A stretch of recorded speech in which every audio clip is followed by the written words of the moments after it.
स्वागत है आपके अपने यूट्यूब चैनल दिव्य आर्ट पाठशाला में। तो हम बात कर रहे थे पुनरुत्थानकालीन चित्रकला के बारे में कि कैसे बंगाल शैली का विकास होता है, कैसे हमारे भारतीय चित्रकार जो थे वो पाश्चात्य कला शैली में कार्य कर रहे थे। ईवी हैवेल के आने के बाद उन्होंने किस तरह से उन्हें भारतीय प्राचीन साहित्य चित्रकला के क्षेत्र में अजंता, मुगल, राजस्थानी चित्रकला की ओर उनका मुख रुख मोड़ा और साथ ही उन्होंने बंगाल शैली की एक नई विधा को जन्म दिया।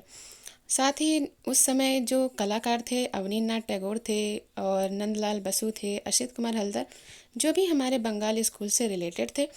तो उन्होंने सर्वप्रथम किस पे, तो जल रंगों में काम किया है या वाश पद्धति पे काम किया है कह सकते हैं।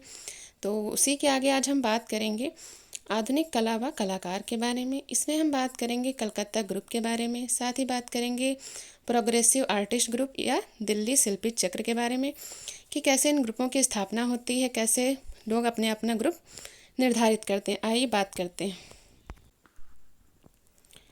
1940 के दशक में भारतीय कला जगत में बंगाल शैली की पारंपरिक रूढ़िवादिता के विरोध में, मतलब जो हमारी बंगाल शैली, अभी जो हमने इससे पहले का चैप्टर कवर किया था उसमें जो भी हमारी बंगाल शैली की पारंपरिक रूढ़िवादिता के विरोध में अनेक कलाकार ऐसे भी थे जो आधुनिक कलाकार के रूप में आ गए।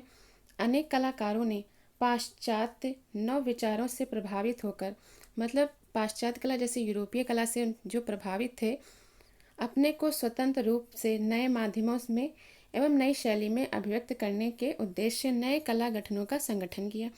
मतलब जो बंगाल शैली हमारी चल रही थी उस समय कुछ तो स्टार्टिंग में जो चित्रकार थे बहुत ही मन से अपने खूबी से काम कर रहे थे, लेकिन वहाँ पे कुछ कलाकार, चित्रकार, मूर्तिकार ऐसे भी थे जो एक नई पद्धति में काम करना चाहते थे। जो पाश्चात्य यूरोपीय कला से कुछ ऐसे लोग थे जो प्रभावित थे, तो अपनी अलग विचारधारा व्यक्त करना चाहते थे और अन्य नई शैली का गठन करना चाहते थे। इसी के उद्देश्य से ही इन्होंने कलकत्ता ग्रुप की स्थापना हुई, साथ ही प्रोग्रेसिव आर्टिस्ट ग्रुप की स्थापना हुई और दिल्ली शिल्पी चक्र की स्थापना होती है, जिसमें कलकत्ता समूह, बम्बई पैक ग्रुप और शिल्पी चक्र आदि से महत्वपूर्ण रहे हैं। आइए बात करते हैं कलकत्ता कला समूह के बारे में, कैसे इसकी स्थापना हुई, कौन कौन से इसके वो चित्रकार व मूर्तिकार काम करते रहे हैं। कलकत्ता कला समूह की स्थापना कब होती है? 1943 में प्रदोष दास गुप्ता, अगर ऑप्शन आता है प्रदोष दास गुप्ता हो अगर ऑप्शन में तो उन्हें टिक करेंगे, अगर नहीं होता है, अगर नेक्स्ट आता है निरोध मजुमदार का, तो हम इन्हीं पर टिक करेंगे कि स्थापना किसने करी है? निरोध मजुमदार ने, सेकंड ऑप्शन पे। प्रदोष दास गुप्ता ने ब्रिटेन में मूर्तिकला का अध्ययन किया था। अब जाहिर सी बात है, जैसे ये प्रदोष दास गुप्ता जो जी थे, तो ये ब्रिटेन से मूर्तिकला का अध्ययन करके आए थे, तो इनके अंदर पाश्चात्य कला का प्रभाव था। इसीलिए उन्होंने बंगाल शैली के जो कार्य कर रहे थे चित्रकार व मूर्तिकार लोग, तो उनको अलग अपना पहचान बनानी थी, अलग इन्होंने कला के क्षेत्र में काम करना चाहा। वहाँ लंदन ग्रुप नामक संक्रिय संगठन से प्रभावित हुए एवं भारत से आकर कलकत्ता कला समूह की स्थापना करी। इसीलिए इन्होंने अपना एक नया ही ग्रुप बना लिया, कलकत्ता कला समूह की स्थापना करी। इस समूह में कौन कौन से इन्होंने, ऐसे कौन कौन से लोग थे जिन्होंने इनका साथ दिया? तो इस समूह में निरोध मजुमदार, पारितोष सेन थे, गोपाल घोष ने, हेमंत मिश्रा और प्राण कृष्ण पाल, सुनील माधव सेन की सहभागिता हुई। तो अब जैसे कोई भी ग्रुप, कलकत्ता ग्रुप जैसे बना या कोई भी ग्रुप समूह बनता है, तो उसमें अकेले तो काम वो कर नहीं सकते हैं, तो इन्होंने साथ में इन लोगों को भी शामिल किया सहयोग के लिए। समूह द्वारा पुराने विश्वासों, धारणाओं, अभिव्यक्ति के माध्यमों को जड़ से उखाड़ने की कोशिश की गई और नए रूपाकारों में नई कला की भाषा को आरंभ किया गया। इस नई दृश्यात्मक भाषा में नए बौद्धिक परिवेश की भी झलक दिखाई देती है। कलकत्ता कला समूह के सदस्यों की शैलियों पर आरंभ में किसका किसका प्रभाव रहा है? जो पाश्चात्य कलाकार थे, तो पिकासो का रहा है, ब्राक का रहा है, मातिस, हेनरी मूर आदि। तो हमारे क्वेश्चन में पूछा जा सकता है कि कलकत्ता ग्रुप समूह पे कौन से जो विदेशी कलाकार थे या किनका प्रभाव रहा है? ऑप्शन में किसी का भी नाम दे सकते हैं, पिकासो हो गए, ब्राक, मातिस, हेनरी मूर आदि। पाश्चात्य कलाकारों का प्रभाव अधिक रहा है। बाद में इन कलाकारों ने निजी शैली विकसित करी। समूह को वामपंथी लेखकों के कवियों का भी समर्थन प्राप्त हुआ। समूह की प्रमुख प्रदर्शनियाँ, अब बात करते हैं कि इनकी प्रदर्शनियाँ कब प्रारंभ हुई, तो 1943 में, 1944 में, 1945 और 47 एवं 1953 में आयोजित हुई। ये कुछ ऐसे सन हैं जो इनकी प्रदर्शनियाँ आयोजित की गई थी, जिन्हें बहुत प्रसन्नता प्राप्त हुई और इन प्रदर्शनियों ने उस समय के कला समीक्षकों एवं अन्य कलाकारों को भी प्रभावित किया था, जिससे और नए कला संगठन उदित हुए। अब जैसे एक कला कलकत्ता ग्रुप जो देख रहे थे, आसपास के जो चित्रकारी कर रहे थे, चित्रकार थे या मूर्तिकार कह सकते हैं, तो जब उन्होंने देखा कि कलकत्ता ग्रुप एक नया अपना संगठन स्थापित करके अच्छे से प्रदर्शनी कर रहा है, तो कई ऐसे लोग चित्रकार थे जिन्होंने अपने नए कला संगठन उदित किए। यह समूह लगभग एक दशक 1943 से 53 तक अखिल भारतीय स्तर पर आंदोलन चलाने में सक्रिय रहा, किंतु 1953 में बाद इसकी सक्रियता कम हो गई एवं कलाकारों ने अपने निजी स्तर पर कार्य करने आरंभ कर दिए। तो जैसा कह सकते हैं कि जैसे ग्रुप में शामिल होकर जो कलाकार अपनी चित्रकारी कर रहे थे, कार्य को सीख रहे थे, तो उनमें से कुछ कलाकार अपना खुद का काम करना शुरू कर दिए। तो समूह का संगठन मतलब धीरे धीरे टूटता रहा। भारत में नए अंतर्राष्ट्रीय कला विचारों को विकसित करने में इस समूह का विशेष योगदान रहा। नेक्स्ट बात करते हैं इसी तरह प्रोग्रेसिव आर्टिस्ट ग्रुप की। 1940 का दशक भारतीय कला की दृष्टि में से अत्यंत महत्वपूर्ण रहा है। इस समय एक और बंगाल शैली के कलाकार कार्य कर रहे थे, साथ ही अनेक कलाकार पाश्चात्य जो कला से प्रभावित कार्य कर रहे थे। इसी दशक में मुंबई के कला जगत में भी, तो ये कहाँ स्थापित हुआ था, तो मुंबई के थे, नवीन प्रयोग आरंभ हुए एवं 1947 में सूजा, रजा एवं आरा नामक कलाकारों ने एक ग्रुप बनाने की योजना करी। कौन कौन शामिल थे इसमें, तो सूजा थे, साथ ही रजा एवं आरा ने इस ग्रुप की स्थापना की, जो कि प्राचीन परंपराओं, नियमों व बंधनों से मुक्त हो। इसके लिए उन्होंने प्रोग्रेसिव आर्टिस्ट ग्रुप, या इसका और नाम दूसरा इन्होंने रखा शॉर्ट में पैग के नाम से, एक गठन बनाया। इस समूह में स्टार्टिंग में कितने कलाकार थे, तो 6 कलाकार थे। क्वेश्चन ये भी पूछ सकते हैं कि कितने कलाकारों ने कार्य किया, तो 6 कलाकार थे, आरा, सूजा, रजा, बाकरे, गाड़े और एवं हुसैन, MF हुसैन। इस समूह के कलाकारों ने अपने विचारों को प्रस्तुत करने के लिए पत्र पत्रिकाओं में लेख भी छपवाए। सन 1949 में इस समूह की प्रथम प्रदर्शनी हुई। क्वेश्चन पूछा जा सकता है, प्रोग्रेसिव आर्टिस्ट ग्रुप की प्रथम प्रदर्शनी कब आयोजित की गई, तो 1949 को, जिसमें कलाकारों, समीक्षकों एवं सामान्य लोगों को भी ध्यान आकर्षित किया गया। हार्टवेल, रूडी लीडेन, हरमन ग्वेट्स आदि कला समीक्षकों एवं अन्य पाश्चात्य संग्राहकों ने इनकी कृतियां खरीदी। ये ऐसे लोग थे जिन्होंने इनकी कृतियां खरीदी, जिससे इन्हें अंतर्राष्ट्रीय स्तर पर ख्याति प्राप्त हुई। इस समूह के सदस्यों ने निरंतर विदेश यात्राएं भी की, जिससे वे अंतर्राष्ट्रीय कला आंदोलन से परिचित एवं प्रभावित हुए। इन कलाकारों ने ज्यामितीय आकारों व तेज रंगों में विविध सामाजिक विषयों एवं घटनाओं को चित्रित किया है। मतलब ज्यामितीय आकारों से ये चित्र बनाते थे, जैसे फेस वगैरह या हाथ बनाने होते थे, तो उसी हिसाब से ज्यामिति, इसमें मतलब लचक नहीं होती थी। ज्यामितीय आकारों का मतलब कि हमारे जो भी चित्र बनाए जाते थे उसमें लचक या कोमलता का अभाव देखा गया था। प्रत्येक कलाकार की एक अपनी निजी शैली रही है। 1949 के बाद इस समूह में कुछ नए सदस्य जोड़े गए। कौन कौन से थे, VS गायतोड़े, कृष्ण खन्ना, अकबर पदमसी, तैयब मेहता एवं राम कुमार थे। तो ये भी क्वेश्चन पूछा जा सकता है कि प्रोग्रेसिव आर्टिस्ट में प्रथम प्रदर्शनी के बाद कौन से कलाकार जोड़े गए थे, कौन से लोगों ने, कौन से कलाकार शामिल किए गए थे। प्रायः इन कलाकारों पर पिकासो किसका प्रभाव रहा है, तो पिकासो, मातिस व अन्य पाश्चात्य कलाकारों का प्रभाव रहा है। इस समूह के कलाकारों ने भारतीय कला की प्रगतिशील धारा का प्रतिनिधित्व किया है। प्रोग्रेसिव आर्टिस्ट ग्रुप ने कला बाजार में कलाकारों को स्थापित करने का महत्वपूर्ण कार्य भी किया है। आज भी इस समूह के कलाकारों के चित्र बहुत ऊंचे दामों पर बिकते हैं। सन 1953 के बाद इस समूह की सामूहिक गतिविधियां कम हो गई एवं कलाकारों ने व्यक्तिगत स्तर पर कार्य करने आरंभ कर दिए। वही बात है कि जब यहाँ के जो कलाकार थे फेमस हो गए, अच्छी अच्छी ख्याति प्राप्त हो गई इन्हें अंतर्राष्ट्रीय स्तर पर, तो यहाँ के जो कलाकार थे वो स्वयं निजी अपना कार्य स्तर स्टार्ट कर देते हैं। और आइए बात करते हैं शिल्पी चक्र, दिल्ली शिल्पी चक्र। कला जीवन को प्रदीप्त करती है, इनका ये कथन था कि आदर्श वाक्य के साथ 25 मार्च 1949 को दिल्ली शिल्पी चक्र की शुरुआत की गई। बीसी सान्याल और धनराज भगत ने दिल्ली शिल्पी चक्र की स्थापना करी है। तो अगर पूछा जाए दिल्ली शिल्पी चक्र की स्थापना किसने करी है तो बीसी सान्याल को ही माना जाता है। अन्य कलाकार जो बाद में दिल्ली शिल्पी चक्र के सदस्य बने उनमें थे, कौन कौन से थे? हरकृष्ण लाल, केसी आर्यन, दमयंती चावला, दिनकर कौशिक, जया अप्पास्वामी, श्रीनिवास पंडित और ब्रजमोहन भानोद। चक्र के अपने घोषणा पत्र में घोषित किया, समूह समझता है कि कला को एक गतिविधि के रूप में जीवन से अलग नहीं किया जाना चाहिए।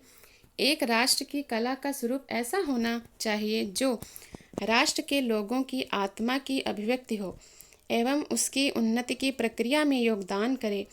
समूह ने घोषित किया कि कला के प्रचार प्रसार के लिए सभी कलाकारों को साथ मिलकर कार्य करना पड़ेगा ताकि देश की राष्ट्रीय संस्कृति और विरासत को संरक्षण और प्रगति मिल सके। दिल्ली शिल्पी चक्र के सदस्य केवल कार्यरत कलाकार ही थे, परंतु वे सभी लेखक, कवि, नाटककार, कला आलोचक, संगीतकार भी थे जिनके विचार चक्र से मिलते जुलते थे। मतलब उनका भी संस्था की गतिविधियों से जुड़ने का पर स्वागत किया गया था। समकालीन कला के विकास के लिए दिल्ली शिल्पी चक्र के सदस्यों ने 1949 के आसपास चांदनी चौक, करोल बाग, विश्वविद्यालय परिसर सरीखे स्थानों पर अपने कार्य की प्रदर्शनियां आयोजित की। चक्र द्वारा आयोजित संगोष्ठियों प्रदर्शनियों को अच्छी प्रतिक्रिया मिली। व्यंग्य चित्रकार शंकर पिल्ले ने, ये कैसे चित्रकार थे? व्यंग्य चित्रकार थे। मैसोनिक हॉल में कार्टून ड्राइंग पर सत्र आयोजित किया। धीरे धीरे चक्र का विस्तार हुआ। दिल्ली शिल्पी चक्र का कई कलाकारों ने इसकी सदस्यता ली। इसमें कुछ नाम प्रमुख हैं, जैसे कि देखते हैं। देवयानी कृष्ण, सतीश गुजराल, राम कुमार, जे स्वामीनाथन, रमेश बरुटा, राजेश मेहरा, विशंभर कुमार, जगमोहन चोपड़ा, अनुपम सूद, परमजीत सिंह और अर्पिता सिंह। तो जैसे ये जो जितने भी कलाकार चित्रकार थे, तो ये पूछे जा सकते हैं कि ये किस ग्रुप से संबंधित माना जाता है, तो ये दिल्ली शिल्पी चक्र से जुड़े हुए माने जाते हैं। चक्र ने एक ऐसी एजेंसी के निर्माण का प्रयास किया जिसके माध्यम से इसके सदस्यों द्वारा कलाकृतियों की बिक्री का आयोजन व्यावसायिक आधार पर किया जा सके। अतः मैर्सस घूमीमल धर्मदास के श्री राम बाबू की सहायता से 7 अक्टूबर 1949 को भारत में अपनी ही तरह की पहली दीर्घा का उद्घाटन कनॉट पैलेस में इसके अहाते में किया गया। कला के प्रचार प्रसार और कलाकारों के हितों की और शिल्पी चक्र का यह महत्वपूर्ण प्रयास था। दिल्ली शिल्पी चक्र का मुख्य उद्देश्य था, क्या उद्देश्य था? प्रभावी गतिविधियों और कार्यक्रमों द्वारा कार्यरत कला संस्थाओं की कार्य प्रणाली की जांच करना, कार्य की गुणवत्ता को बढ़ाने के प्रयास किए गए थे। कलाकृतियों को कलाकारों के सामने इस उद्देश्य से प्रदर्शित किया गया ताकि उन पर खुलकर चर्चा हो सके। चक्र ने सदैव अपने उस घोषित विश्वास के साथ कार्य किया कि कला और संस्कृति का संबंध सभी लोगों से है तथा यह भी सृजनात्मक कला का संदेश लोगों तक पहुंचाने में एक कलाकार की भूमिका बहुत महत्वपूर्ण होती है। लोगों में बड़ी जागरूकता से कलाकार का हित ही होता है। चक्र के कलाकारों ने नए उत्साह के साथ और अभिव्यक्ति की नई शैलियों के साथ युवा कलाकारों को आकर्षित किया। परंतु चक्र के बहुत से कलाकार अपनी कला को पारंपरिक भारतीय कला से जोड़ना चाहते थे। उन्होंने अपने कार्यों में सामाजिक यथार्थों को उजागर किया, मतलब समाज में जो हो रहा था यथार्थ हूबहू चित्रण करने की। अपनी सृजनात्मक अभिव्यक्ति में सामाजिक महत्व प्रतिपादित करते हुए दिल्ली शिल्पी चक्र के कलाकारों का योगदान भारतीय समकालीन कला के विकास में बहुत ही सार्थक रहा है। आइए बात करते हैं प्रमुख आधुनिक कलाकार कौन कौन से थे। तो बात करते हैं भावेश चंद सान्याल की। तो जन्म इनका 1904 में हुआ था, मृत्यु 2003 में। भावेश चंद सान्याल का जन्म डिब्रूगढ़, कहाँ के रहने वाले थे, असम में 1904 में हुआ था। सान्याल परिवार मूल रूप से श्री रामपुर पश्चिम बंगाल का रहने वाला था। श्री रामपुर कॉलेज में पढ़ाई के बाद सान्याल महात्मा गांधी के असहयोग आंदोलन में भी जुड़े। 1923 ईस्वी में चित्रकार बनने की इच्छा उन्होंने कोलकाता के गवर्नमेंट स्कूल ऑफ आर्ट में ली है। इनकी शिक्षा कहाँ से प्रारंभ होती है, तो कोलकाता के गवर्नमेंट स्कूल ऑफ आर्ट से। 1929 में सान्याल कहाँ चले गए, लाहौर चले गए और वहाँ 18 साल तक रहे। वहाँ कौन से स्कूल में इन्होंने पढ़ाई करी थी, वहाँ इन्होंने मेयो स्कूल में पढ़े। कहाँ, मेयो स्कूल। और फिर अपना स्टूडियो लाहौर ललित कला विद्यालय में स्थापित किया। तो क्वेश्चन पूछा भी जा सकता है कि लाहौर में ऐसे कौन से कलाकार थे जिन्होंने अपना स्टूडियो ललित कला विद्यालय में स्थापित किया था, जो कला संस्कृति की गतिविधियों का केंद्र बन गया एवं इसमें अनेक प्रदर्शनियां आज का आयोजन भी किया गया। 1947 में भारत विभाजन के बाद ये दिल्ली आ गए और स्वतंत्र रूप से कुछ कलाकारों को लेकर दिल्ली शिल्पी चक्र नामक संस्था बनाई। सान्याल ने दिल्ली पॉलिटेक्निक में ललित कला संकाय में प्रोफेसर व विभागाध्यक्ष के रूप में भी कार्य किया है। सान्याल ने अमेरिका, कनाडा, यूरोप, जापान आदि देशों की यात्रा की एवं राष्ट्रीय एवं अंतर्राष्ट्रीय प्रदर्शनियों में भी भाग लिया। सान्याल के चित्रों में परंपरा एवं आधुनिकता के बीच आकर्षक संबंध दिखाई देता है। सान्याल ने चित्र एवं मूर्ति दोनों विधाओं में, तो इन्होंने मतलब चित्रकला और मूर्तिकला दोनों विधाओं में अनेक माध्यमों में कार्य किया। इनके प्रमुख चित्रों में इनका प्रमुख चित्र कौन सा है, गोल मार्केट के भिखारी, शिव मुखाकृति, राजस्थानी महिला, आत्मचित्र, कांगड़ा की स्त्री एवं अनेक दृश्य चित्र बनाए हैं। इनके चित्र भी इम्पॉर्टेंट है। आइए बात करते हैं कांगड़ा की स्त्री के बारे में। यह चित्र सरलीकृत आकारों में चमकीले रंगों में बना है। स्त्री को प्राथमिक रंग कौन कौन से होते हैं, लाल, पीले व नीले रंग में बनाया गया है। चित्र में प्रयुक्त अन्य रंग में कौन सा, नारंगी व हरा आदि भी प्रयोग किया गया है। आइए देखते हैं चित्र कांगड़ा की स्त्री। देखिए प्राथमिक रंगों से बनाया गया है और साथ ही ये देखिए बैंगनी रंग का, नारंगी रंग का प्रयोग किया गया है।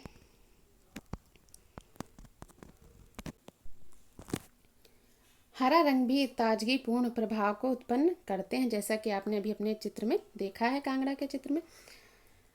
अब बात करते हैं नारायण श्रीधर बेंद्रे के बारे में। सन 1910 में इनका जन्म होता है, 1992 में इनकी मृत्यु होती है।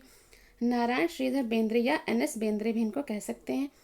जन्म कब होता है, 21 अगस्त 1910 में। कहाँ के रहने वाले थे, मध्य प्रदेश के इंदौर में हुआ था। उन्होंने 1933 में आगरा यूनिवर्सिटी में स्नातक शिक्षा ग्रहण की। कहाँ से, आगरा यूनिवर्सिटी से। कला की शिक्षा प्रसिद्ध गुरु, कौन थे इनके गुरु, श्री D.D. देवलालकर से प्राप्त की थी। 1934 ईस्वी में इन्होंने बम्बई में चित्रकला में डिप्लोमा ग्रहण किया है। 1936 व 39 ईस्वी तक इन्होंने कश्मीर में विजिटर्स ब्यूरो में कार्य किया है एवं कश्मीर घाटी के अनेक चित्र बनाए हैं। तो इन्होंने किसके चित्र बनाए, कश्मीर घाटी के अनेक चित्र बनाए हैं। उसके बाद उन्होंने बम्बई में एक स्वतंत्र कलाकार के रूप में कार्य आरंभ किया। वह अनेक व्यक्ति चित्र भी बनाए हैं। व्यक्ति चित्र, भित्ति चित्र व कथाओं पर दृष्टांत चित्र भी बनाए हैं। इसी समय उन्होंने अनेक शिष्यों को कला शिक्षा भी दी है। मद्रास में उन्होंने एक फिल्म में कला निर्देशन का कार्य भी किया है। कब किया है इन्होंने, तो मद्रास में इन्होंने एक फिल्म में भी कार्य किया है। बेंद्रे ने 1941 ईस्वी में बम्बई आर्ट सोसाइटी का 1941 में इन्हें बम्बई आर्ट सोसाइटी का स्वर्ण पदक प्राप्त हुआ है, तो ये इम्पॉर्टेंट है एग्जाम की दृष्टिकोण से। 1946 ईस्वी में आर्ट सोसाइटी ऑफ इंडिया की पटेल ट्रॉफी भी प्राप्त की है। बाद में वे इस सोसाइटी के अध्यक्ष भी चुने गए। 1943 में उन्होंने मुंबई में अपनी पहली एकल प्रदर्शनी की। कब? 1943 में। 1947-48 में उन्होंने अमेरिका, फ्रांस, हाईलैंड, बेल्जियम आदि की यात्रा की। वह पाश्चात्य कला के नए पुराने सभी महान कलाकारों के चित्रों का अध्ययन किया। न्यूयॉर्क में उन्होंने छापा कला को इंग्लिश में क्या कहते हैं? ग्राफिक कहते हैं, का भी कार्य किया। बाद में बम्बई लौटने पर उन्होंने 1950 ईस्वी में पुनः एक प्रदर्शनी, कब उनकी दूसरी प्रदर्शनी कब आयोजित हुई? 1950 में। इसके बाद शीघ्र ही वे बड़ौदा आ गए। वह MS विश्वविद्यालय में अध्यापन कराने लगे। बाद में विभाग के अध्यक्ष रहे। बेंद्रे के चित्रों में जल रंग में दृश्य चित्र विशेष आकर्षक रहे। इन्होंने जल रंग से दृश्य चित्र ज़्यादातर बनाए हैं, जिनमें तूलिका का भी सशक्त प्रयोग किया गया है। यद्यपि जैसे कि हम ये चित्र देख सकते हैं, फूल बेचने वाली इनका चित्र रहा है।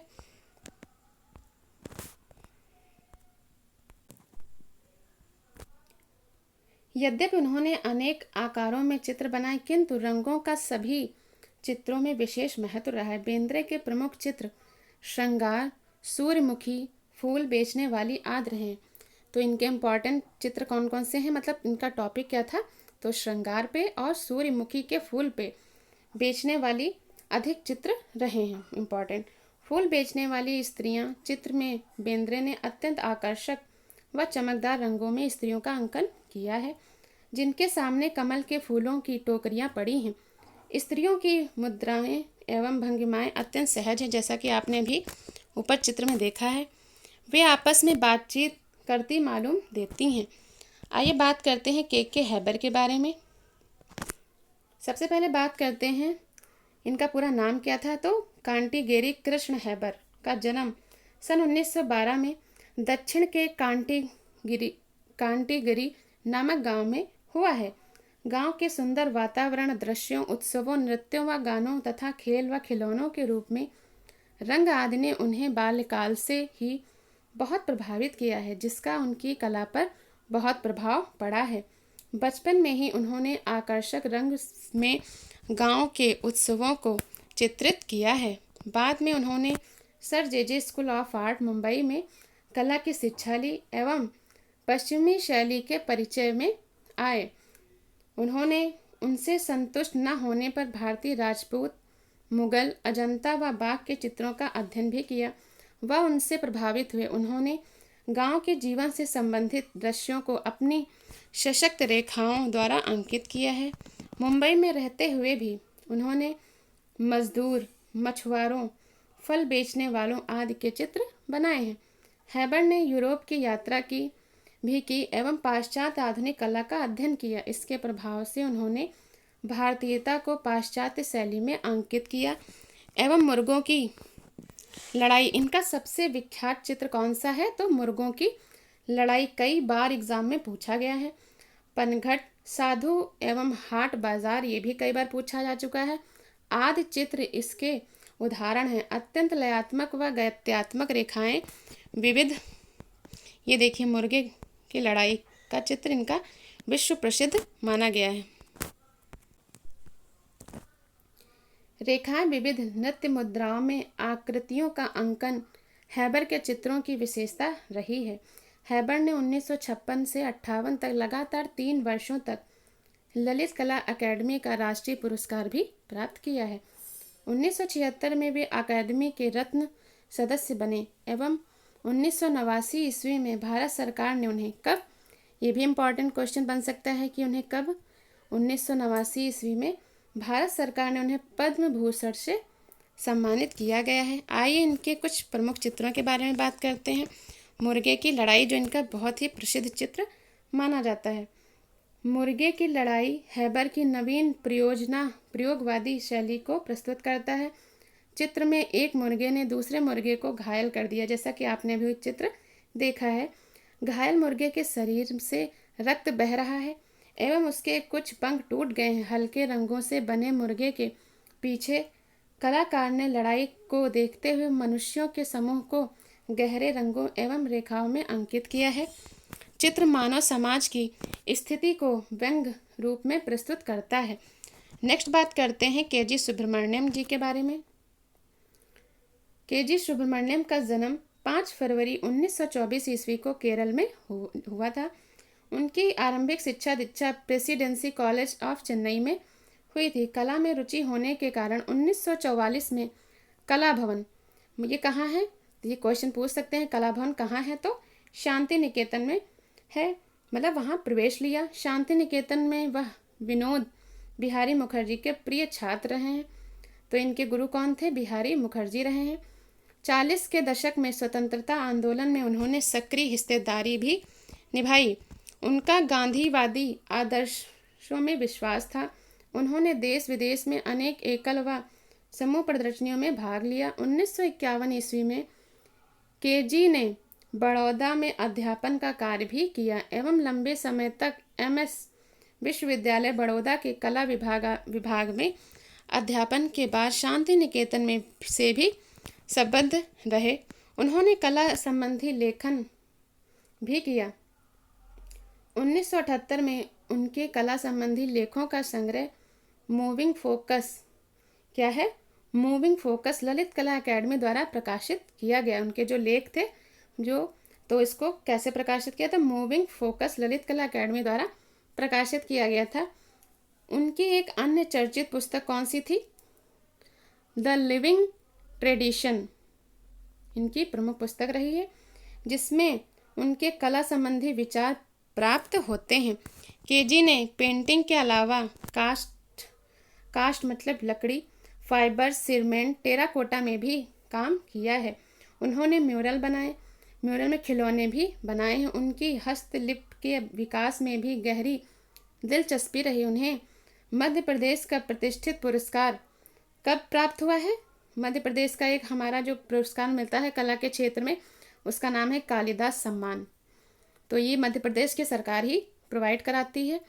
तो कब मिला था इन्हें? 1982 ईस्वी में प्राप्त हुआ है। विनोद कुमार के अनुसार सुब्रमण्यम हर चीज़ में सामंजस्य पैदा करते थे, चाहे कोई रेखांकन हो, चाहे कैनवास का इस्तेमाल हो, चाहे भित्ति चित्र हो, चाहे पुस्तक की चित्र सज्जा हो या खिलौने हो। 2003 में राष्ट्रीय आधुनिक कला संग्रहालय ने पुनरावलोकन प्रदर्शनी आयोजित की। के.जी. ने अपने रचनात्मक जीवन में अमूर्त शैली में भी अनेक प्रयोग किए। उनके terracotta, relief painting, glass painting एवं एक्रिलिक शीट पर बने कार्य भी महत्वपूर्ण हैं। आइए उनके कुछ प्रमुख जो चित्र हैं उनकी बात करते हैं।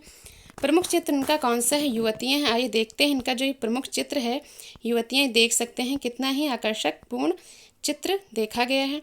आइए इस चित्र के बारे में बात करते हैं। के.जी. ने प्रायः अमूर्त ज्यामितीय शैली का प्रयोग करते हुए आकृतियों को संयोजित किया है। एक ही रंग के अनेक तानों का प्रयोग किया, जैसा कि आपने ऊपर देखा कि इन्होंने एक ही रंग मतलब नीले कलर के कई तानों का प्रयोग करके चित्र को बनाया है। अनेक तानों का प्रयोग उनके चित्रों में दिखाई देता है। इनके युवतियाँ चित्रों में भी एक रंगी तानों का एवं ज्यामितीय सरल आकारों का प्रयोग हुआ है। नेक्स्ट बात करते हैं जगदीश स्वामीनाथन जी के बारे में। जे स्वामीनाथन का जन्म 21 जून 1928 को शिमला में हुआ था। वे 50 के दशक के मध्य तक साम्यवादी दल से जुड़े रहे। उन्होंने पत्रकार और कला आलोचकों के रूप में भी बरसों काम किया। दिल्ली और वर्सा, पोलैंड, कहाँ पड़ता है ये वर्षा? पोलैंड में कला की पढ़ाई करी। 1963 में स्वामीनाथन ने ग्रुप 1890 की स्थापना की, जिसने भारतीय कला जगत में काफ़ी प्रसिद्धि प्राप्त की। पंडित नेहरू ने इस ग्रुप की प्रदर्शनी का उद्घाटन किया था। तो क्वेश्चन पूछा जा सकता है कि ग्रुप 1890 की स्थापना का उद्घाटन किसने किया? तो पंडित नेहरू ने किया।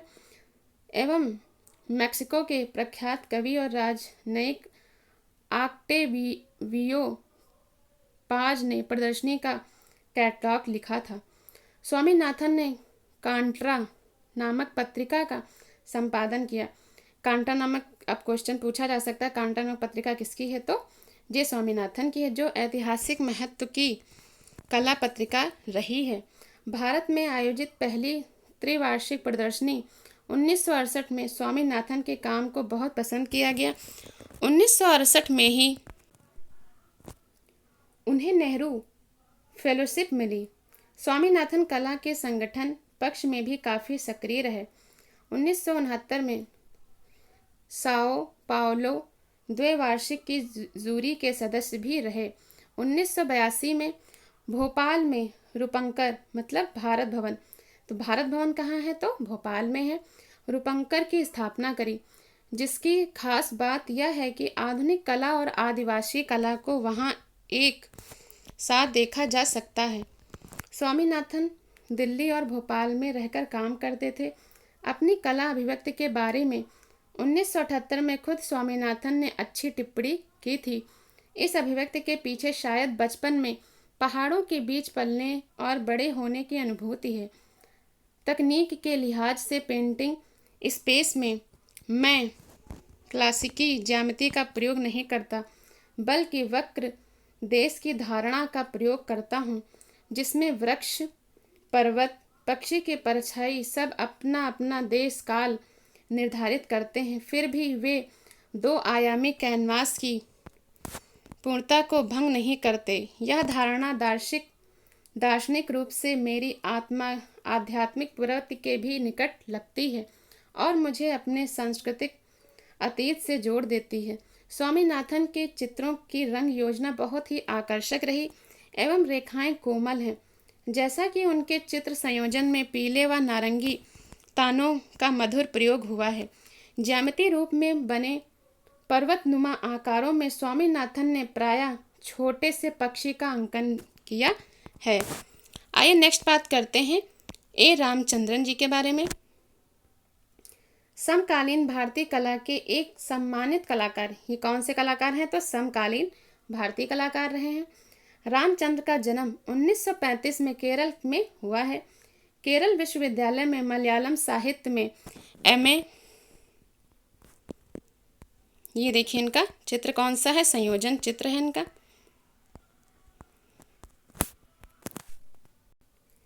एमए करने के बाद चित्रकला में रुचि होने के कारण शांति निकेतन में प्रवेश लिया। शांति निकेतन मतलब कला में डिप्लोमा प्राप्त किया।